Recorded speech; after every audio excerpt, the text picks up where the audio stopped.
So the movie starts off, and what in the hell is he training for? You would think this man lived in Starling City, and a in a black hood is giving people a medieval death. Because I took karate for a couple of weeks, and never did I see the sensei don a bow and arrow and start firing at the class. I feel like I was slighted. I spent $20 on that class. Was I not good enough to be shot at? Like, why is he doing any of this? Imagine you're minding your business and come lay their legs on your shoulders and start massaging the CTE into your brain while teabagging your neck, while his sensei was trying to assassinate him, until Leroy caught one of the arrows. This time the arrow was different. The other two had red tape, but this one had blue. It's important somehow. So much so that sensei stopped the training to talk to him and question the catch, talking about some, how'd you know it was the blue one? Leroy was like, I don't know, master. He did not like that response. Straight into bitching him. Pulled his card by taking that badge off his chest. Like, damn, really? We doing that? Wow, I thought I knew you. No disrespect, I fuck with Leroy heavy. But underneath action is crazy. It seemed like this man was willing to play with his master's toes like a flute. If it meant he didn't kick him out, if it meant he could prove he was worthy. His sensei deadass was like a Disney bully. He was just fucking with him for the love of it. Started laughing at the nigga while he was on his knees still. At least let him stand up before you start chuckling. Basically, he took the badge because he states Leroy made it to the final level. He graduated. He was no longer his master. The man just wanted to retire for real. He was not like Terry Silver and them. He did not see himself doing karate until he died. Leroy still wanted him to be his master. The old dude was like, yo, there's this sage in New York. He's wise as hell. You can go find him. He's better than me for real. Gave him a golden medallion. Said he used to belong to Bruce Lee. Told him to give it to his new master. Then kicked him out. He was like, I could finally retire. He left. So we move on, and I have to say, the movie theaters in the 80s seem like a different place. Like, for one, who talks over a movie? You have people drinking, dancing, and destroying boomboxes. Then this, people with some of the worst drip I ever seen interrupt the movie. Like, my guy, out of all the showings, you choose this one. We have the antagonist SHO'NUFF come strolling in while his cheerleaders are chanting his name. I could just tell off the rip. This man will be the biggest weeb in 2025. And he had on a tiger skin hanging from his shoulder like he was a Vice Admiral in One Piece. They need a stylist. Quick question though, what are their jobs? This seemed like an unemployed activity. Even the kids was laughing at him. They demanded no fear. Dude was talking about he was a Shogun of Harlem. Cool ass title, not gonna lie, got a nice little ring to it. So after commanding his squad with a weak ass snap, his goons got him a seat so he could watch the Bruce Lee movie. But I'm weak. This man had an entire entrance to watch a movie like he was a WWE superstar, I guess. But things couldn't be peaceful. You wanna know why? A nigga moment. Everything could have been gravy. Everyone enjoyed the movie until this kid, the same little kid from earlier, gonna scream out. And SHO'NUFF wasn't gonna tolerate that disrespect. Child or not, had him yoinked up in the sky like Simba, breathing his hot ass breath in that child's face, talking about some who's badder. Then this little nigga gonna throw Leroy underneath the bus, setting him up for a fade like he was Dana White. Look at him pointing. Like, why are you setting up fades for me? I don't need a promoter. He did not come to the theater to partake in a squabble. He wanted to watch Bruce Lee fight. Then this nigga that like a homeless bling from Let It Shine gonna start boosting. Like Leroy is the only one standing there showing us way for total supremacy. You can rule the entire city. Why the hell did Leroy need to knuckle up? They were dead ass writing their own narratives, trying to turn Leroy into the antagonist of their conquest. They had to be popping whatever quarter of black magic tricked into his mouth when he was on Kai Stream, because there is no way. And this little kid has to be a gold medal instigator. He created half the plot of the movie with like 6 words.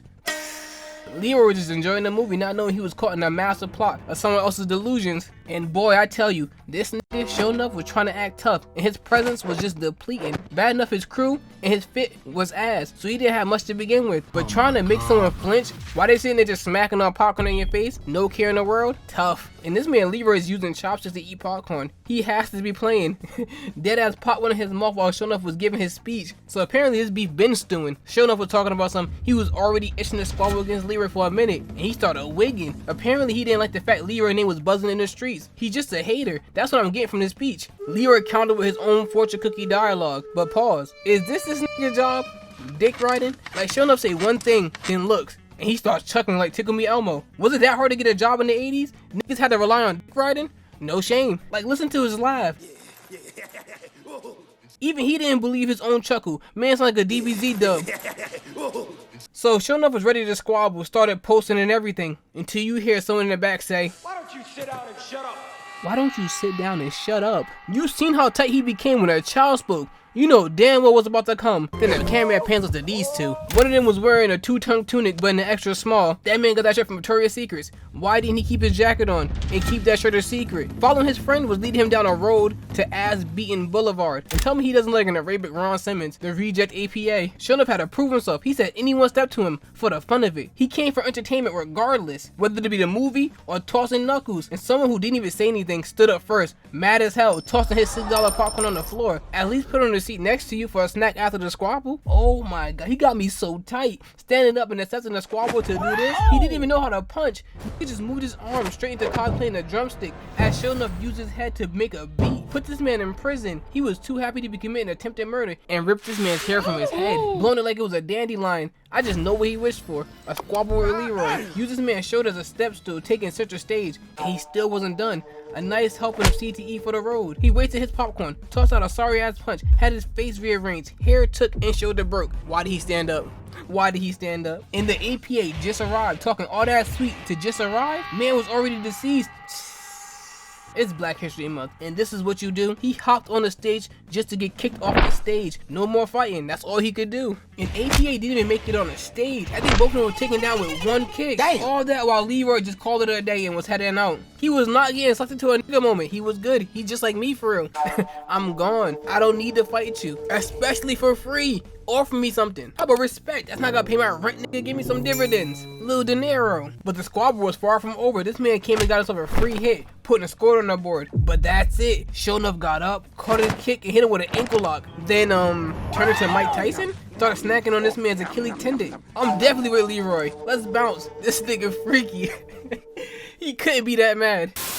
At this point, we are introduced to some new characters. This man Eddie and his girl Angela, as they plan her big launch into a music career. Introducing another character, Laura, the owner of a studio that hosts a popular TV series. And I think a singer, cause she be singing, she be hitting them notes. Eddie wants his girl to be on Laura's TV show, even going so far as to threaten this man from Shameless to get a dinner with her. Get in line, don't you think you're skipping? So Laura turns down the meeting with Eddie, and it leads us to this scene right here. Her getting kidnapped. Like damn, Eddie takes his girl music career seriously. Man out here moving like prime Suge Knight. I'll say this though, she got all the car on hot. It didn't amount to much, but at least she tried. Not hard, but there was some effort made. But then Leroy appeared at the right moment, because look at the cockback. This man was planning to put her to bed. Catching the hand of one of the thugs. Don't you ever put your hands on her. And I can see where Jack Brewer got his style from. That don't look a little similar? Now strap in, we finally get to see Leroy share some of his hands. Off rip, parrying his NPC's attack. Massage his neck with a back fist, pushing him back into the car. A little light warning, but he did not heed it. He thought the work that was put on him was a fluke and tried again. Parry, 2 elbows, knee, toss him to the ground, then hit with an A-Town stomp. Much needed. Thug number 2 tried to assist, but couldn't even make it out the car until he went around the other door. And you would think, since he was so eager for the squabble, he would be a demon. Nope. The man had the audacity to ask Leroy if he was crazy, as if they were not the ones out there committing a kidnapping. And he didn't even try to exchange knuckles, straight to a switchblade. And you would think he never used a knife, even to cut an apple. Nigga was put down with a single kick, laid out like an after-school nap. Oh my god. Give me the knife, I'll help you. I'm sorry, I'm not usually on the bad guy's side, but they need help and it's pissing me off how bad they are. Thug number 3, the driver. He didn't even do anything, just getting himself up. He even started begging after one hit. But joke on me, I guess it was a tactic. A surprise attack. Well, surprise, surprise, it didn't work. Having your ass tooted up to end a fight is crazy. He's lucky he was fighting Leroy and not Carvel, cause that would've been a different story of the horror variety. And thug number 4, man, he took his job a little too seriously. The moment my coworkers got dropped back to back like a Kendrick Lamar diss track, I'm gone like a father that went out for milk. The pay can't be that good. I'm almost certain they're getting paid like $5.50 an hour. Actually, that's probably good for the 80s. But instead, with no common sense, after seeing front row seat his co-worker's body hit the floor like they went to a drowning pool concert, he still wanted to squabble. And this was the scope of his skills. Man tossed out a sidekick in slacks, then got dropped, stood up to take the spin kick, to get dropped again, then finally decided to run, leaving Leroy alone with Laura to work.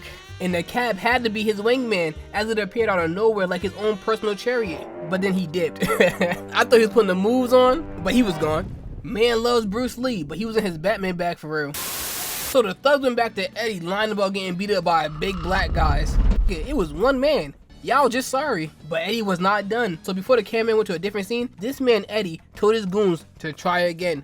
No. Flat out, no.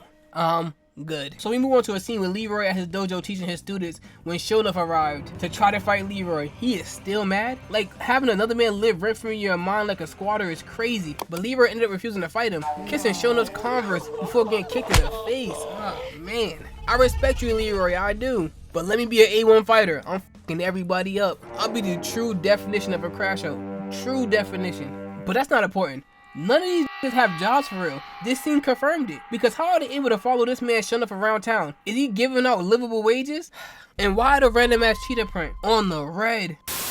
We get to the point in the movie where Leroy asks his brother to introduce him to Laura because while trying to save her, he dropped his medallion and he believes she has it. But this woman's luck was worse than her person's and final destination. Bad was bound to happen to her, like it was her destiny to hear this woman's music. While waiting for her, Leroy sees her being kidnapped again. Like, hire a security guard yesterday. Why is she still so trusting after they replaced her driver like they work at Flameco? It was a good thing for her that her abductors were trash, dropping evidence like breadcrumbs. They wanted a good ass beating at this point. We cut to Eddie's place and he's torturing Laura with his girl's music. And I'll give her this, she's not very smart, but she had a lot of heart, not backing down, because all she had to do was agree to play the song of her show, but she wasn't going for it. George from Seinfeld was angry. I don't even know what he was about to do, but thankfully for Laura's sake, Leroy went to become a ninja like Randy Cunningham and started hitting everyone with ninja stars, trying to mix up the NPCs. I hope he's not getting paid. There is no way I'm paying one of my guards if they did nothing but get tossed into the air like rice at a wedding. Okay, I'll give him a little something. That stunt was devious. And I can see why this man lost every boxing match he was ever in. That's his fighting stance? That's what he can muster up? This man had more hair on top of his lip than he did on top of his head, but he understood the objective of the fight, picking up the wooden chair like it was a TLC match. But this man is so ass, getting inside Top Lip's way, breaking his weapon before he get a chance to fully utilize it. I mean, he just stood there. So to be honest with you, I don't think he had any plans of ever using it. So never mind, they are all ass. Because how did Leroy end up with a piece of his chair,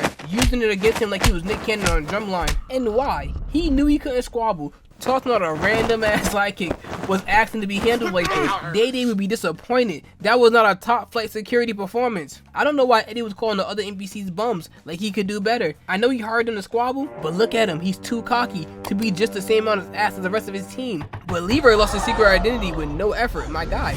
Day one as a hero and everybody know who you are, toss him into the fish tank. Like Oliver said, no one can know your secret. Should've left them in there for a little longer. That would be too dark, I guess. So after everything, Leroy saved her and brought her home. And you know, got his medallion back and went home. I get nervous on the guys, huh? Not gonna lie, I probably would have folded faster than this table under the pressure. Shit. I think I might get a little nervous as well. Leroy was on the hunt for the man his master told him about, leading him to these three stooges in a fortune cookie spot. And they start off ripped with a slave joke. Ain't no masters here, dude. Ain't no slaves either.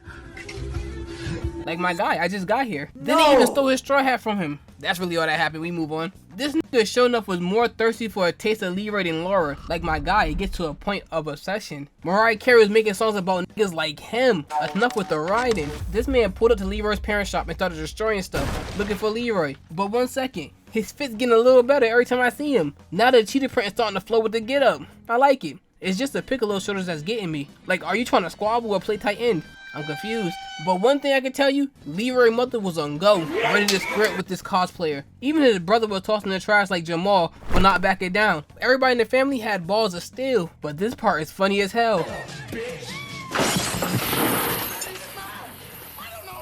Then declares a battle with Leroy Jr. before bouncing. But Leroy is different from me. If I see a group of known troll-making thugs leaving my parents' place, ass whooping off the back, instantly running up for the fade, because I know they here to cause trouble. So after his brother cooks him something devious, called this man a bum. And plus the entire town knows he kissed SHO'NUFF's shoes. Even crazier. He goes off training because what else could he do? Besides hunting down SHO'NUFF and get active. But that's not his character. But we get this scene. While he's relaxing in his dojo, Laura came in to offer him a job as a bodyguard, but he turns her down, leading us to a scene where Eddie was hosting auditions for thugs so he could pack up Leroy. See, if you would let him swim with the fishes a little longer, he would not be a problem right now. We cut to SHO'NUFF, who of course was fighting, but no competition. This man jumped into his arms like they were practicing for their set at Dancing with the Stars Harlem edition. This man was too big to allow himself to be manhandled like this. SHO'NUFF was holding this man's leg in the air while talking with the crowd before beating this man nearly to death. Then his cheerleader started to chant again, but put that aside. Now he's adding blue to the fit.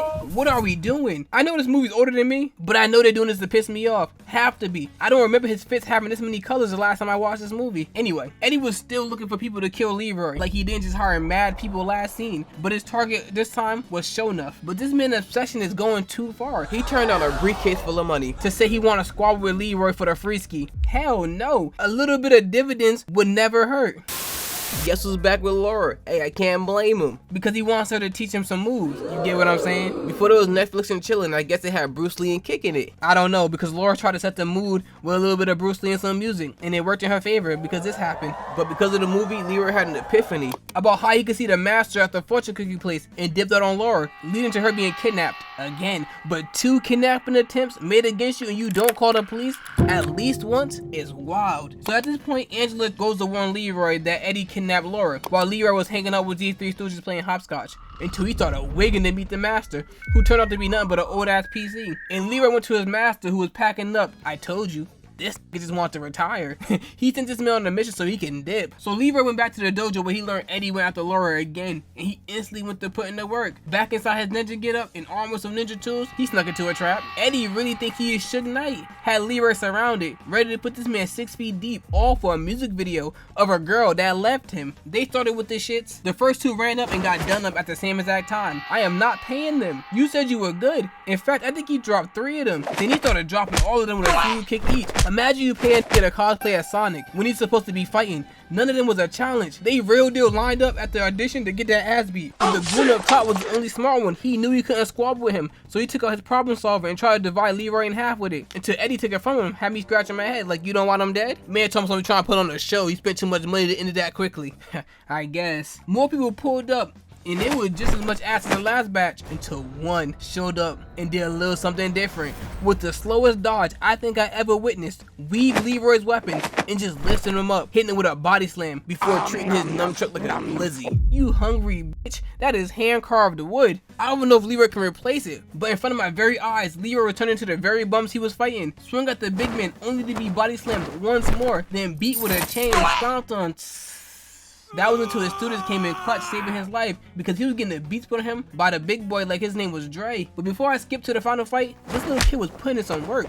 Low key, I could see him getting the glow as well. He was dangerous. Now into the final fight, SHO'NUFF could finally get his squabble against Leroy like he was fiending for. After Leroy handled the light work of SHO'NUFF Spirit Squad goon, really had his guts beat in and kicked in the face with the bottom of his shoe backwards. Crazy. Eddie was still holding Laura hostage. Like, this nigga lost the plot. Why is he even doing this? Your girl is gone. In fact, she was so sick of this man, she flipped on him, snitching to Leroy. I mean, it worked in Eddie's favor, but her heart was in the right place. SHO'NUFF walking from that shadow, circling with Leroy like they was preparing for the meanest salsa dance. Leroy just started spamming spin kicks. I'm starting to think this man trained with Blade. No one loves a spin kick as much as these 2 niggas. SHO'NUFF was in his bag, just blocking everything Leroy threw at him with one hand until he used his other hand to catch his fist and started his antagonist dialogue. But look at Leroy's face. This is something you never want to see a character you're rooting for do. He seemed scared, like stranger danger. He did not want this man holding his hand, breaking free and tossing out another spin kick. Now I have to stop. I don't know who's worse, the Cheers with their Showdown or this nigga with his spin kicks. SHO'NUFF easily dodged and started feeling like a pimp named Slipback with this disrespectful overhand slap. Had Leroy's head snap in the other direction like he didn't want to witness his own ass open anymore. But he was not done. Hit Leroy with that look at me, straight to raw dog in his face with his knuckles. And this is why him catching arrows at the beginning of the movie was confusing to me. Step 1 should be how to dodge hands. Real deal out there moving like he was hit with confusion. But I'm speaking too much disrespect on Leroy's name. He wasn't going out like that. Had SHO'NUFF trapped inside a mini combo, dogging him. Man hitting a tire spin. Clap it up. I'd like to see that. After that round trip he took, SHO'NUFF had to make sure his hair was still there on top of his head before getting back into the mix. Tossing out 2 of the slowest sidekicks my eyes ever witnessed. That must have seemed like slow motion because of his pure speed. Judging off the fact that Leroy couldn't do anything besides fly through the wall. Imagine the only thing you see is a long giraffe leg wearing cheetah print before blasting off like Team Rocket. Leroy got up and skedaddled. Face to face was not working like Dream's face reveal. He needed to head back into the shadows for a little bit. Had SHO'NUFF reverting back into childhood playing hide and go seek until it turned into a game of Marco Polo, and this was all SHO'NUFF heard before he was hit with a scene change straight from Mortal Kombat. Had Buddy on the ground tweaking. Leroy over there relaxing like a single sidekick was enough to beat the Shogun of Harlem. You can't get a fire ass name like that and lose with a single sidekick. But now it was SHO'NUFF turn to play hide and go seek until he came back like a red glow stick. He did not need to hide with skills like this. Straight back into the mix and Leroy, before we get started, started. What the f was this? Oh my god, what was this? The face he made, the emotion he made, everything. The animation. Shownuff got you out there looking like this? There's no way. But none of that matters because Shownuff started putting a work on Leroy. Like he just clocked into his 9 to 5. Each hit he delivered exploded with red energy like he was Scarlet Witch. JJK got the black flash. This man was bursting out the red flash. Really just enjoying the beating he was putting on Leroy. This is something he wanted the entire movie. From the top rope drop kick. And we still have this nigga Eddie just hating. Talking about some let's move closer. Ringside seats. What is your goal after you murder Leroy? Prison? Shownuff was working until this. Hey, yo. Was there a need to strip my man? While asking who's the master? What is this freaky ass roleplay you're doing? But I must say that move, A1. But this right here is where Shownuff messed up. He started drowning Leroy, and guess what Leroy achieved? A power beyond the glow. Flashbacks. Every villain I've seen so far in my movie watching journey has yet to overcome a flashback. And I have to say it, Shownuff couldn't overcome it either. This man Leroy started glowing yellow, catching his fist, having no sound like this. Let me go, motherfucker, let me go.